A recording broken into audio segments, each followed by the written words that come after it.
HGUC GM ground type has a bit of an interesting background. This kit released in 2017. I was kind of surprised that this has been the only HGUC release of this unit, despite how they even had a GM ground type head in the ground war set. Somehow they just never released this as an HG until then. So I really like how this kit looks, but as far as I can understand, when this kit first released, a lot of fans in Japan kind of hated it. This kit, as well as the new Gundam ground type, were a result of Naoki's Blue Destiny manga remake.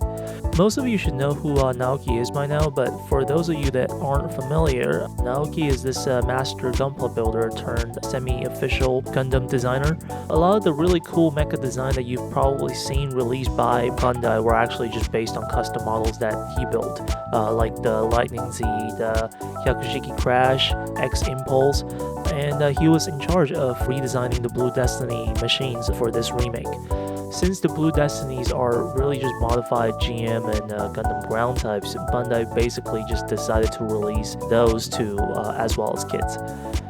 There's something a bit special when it comes to the Gunpla fanbase in Japan that I don't really see in fans from other locations, is that a lot of them really care about if a kit is true to the original anime. That's why something like the Robot Damashi Vert anime is even a thing. The main reason why some of them didn't like the GM ground type is that it felt too much like a quote-unquote Naoki model compared to the old 1-144 model before high grades were a thing. The older kit looked a lot closer to the original Okawara Kunio's design, and this new look is a lot stockier and blockier, classic Naoki moves. I feel like the man just hates curves. He either gets rid of the curved surfaces or significantly decreases the curvature on most of these custom builds. But anyways, I'm not a fan from Japan, and from what I can gather from fan bases outside of Japan, people do like these types of modified designs, such as, the Master Grade Freedom 2.0. It's not very true to the original design, but man, does it look good with all that damn edginess. So I personally don't have a problem with that part. What I am frustrated about is that the kit, at the same time, does not look like Naoki's original designs at all. Look at these Blue Destiny designs and this Blue Destiny Unit 3 that he built.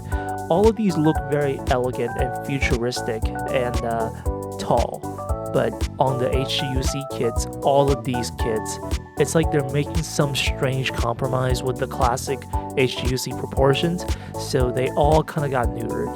I haven't looked into this much, but my conspiracy theory brain thinks that it's probably because they need to stay consistent with the slightly older EZ8. If any of you guys know the actual reason, please let me know in the comments.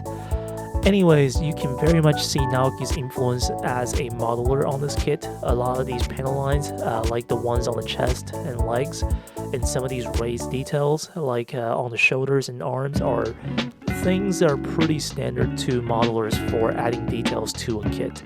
Overall, this kit is very well designed. Outside the weapons, there's no real need for seam line removal. All the seam lines are actually along panel lines. I do think the hollow skirt pieces are a bit too visible, so I'll be filling them up, as well as these bits under the feet. I'm going to add 1mm to the thighs to have them a tiny bit closer to the Naoki designs, mostly because I'm too lazy to do much more than that. To make up for all that laziness though, I'm reworking the chest a little bit. The GM ground type was supposed to be deployed before the actual GM, so I wanted to make mine kind of a modified for utility use unit. They were probably not great for the front line halfway through the 1 year war, so I removed one of the chest radiators, shut it off with some plate, added a copper bar across, and added some towing cable.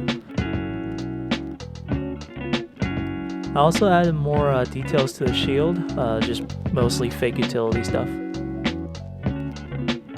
The thighs are the most plain part, so I'm going to add some more panel line details. You gotta mix it up with some thicker lines and a bit of plate detail that I'm going to paint in orange accents.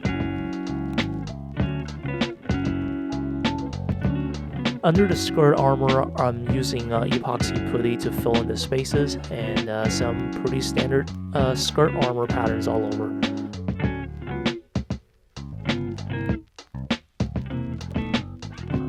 I'm also putting some additional PLA padding to the skirt outside. It's supposed to be from a series focusing on realism after all, so some padded armor is nice to have.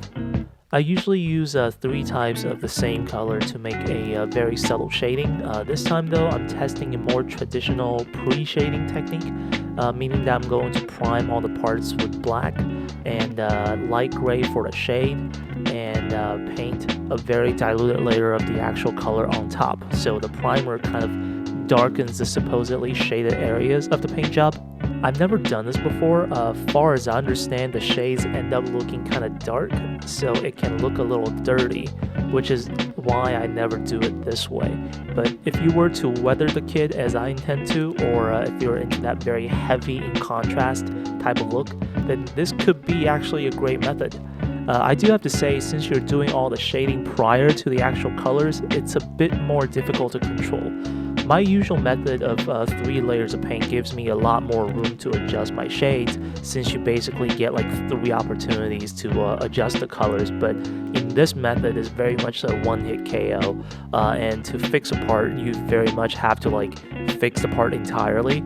Like there's no I'll go lighter on the next layer of paint, because there's no next layer of paint.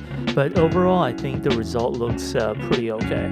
Decal wise, I'm using a sheet from G Rework specifically for this kit. I think you can probably get away with just some default Federation, Ground, Army decals and like, you know, a few just regular decals, because I don't think this kit has any amount of like symbolic prints or anything other than that large 07 on the shield. But since they already have a sheet dedicated to this, I'll, you know, gladly use it.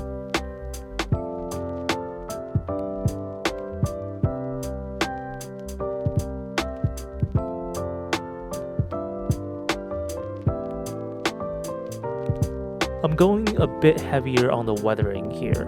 First, I'm doing the paint chipping with a sponge brush, going pretty heavy in a few areas and light in others. You never really want your paint chipping to be too evenly distributed. Looks unnatural that way. After, I'm connecting some of the sponge areas with a paintbrush for that larger paint chip effect. Paintbrushes have better control when it comes to paint chipping, but sponges give you better randomness, so combining both you get the best of both worlds. Now on top of the larger chips, I'm dry brushing some silver for that, like if the rust chips off again, so the silver metal shows through again, a type of effect. Now I'm applying some wash over the entire kit. I'll wait a day for it to dry and then remove most of the wash with thinner.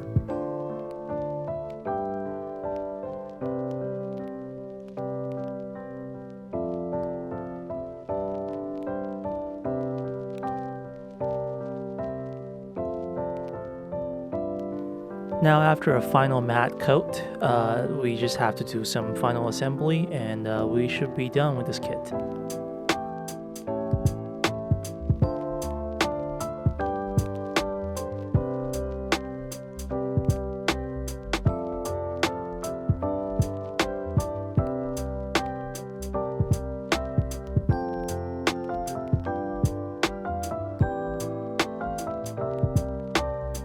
Oh, and by the way, I was way too lazy to actually paint the thrusters, so I just opted to use some metal parts, and these parts are, for the most part, just plug and play, so that was pretty easy.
That's it for the GM ground type. Very easy kit involving very little fixing, and although it's a shame that it doesn't look as sleek as Naoki's original designs, the stockiness still makes it look great as a realistic ground warfare machine. If you like this video and my analysis, drop a like, subscribe. I got a lot more of these coming. I'll see you guys next time.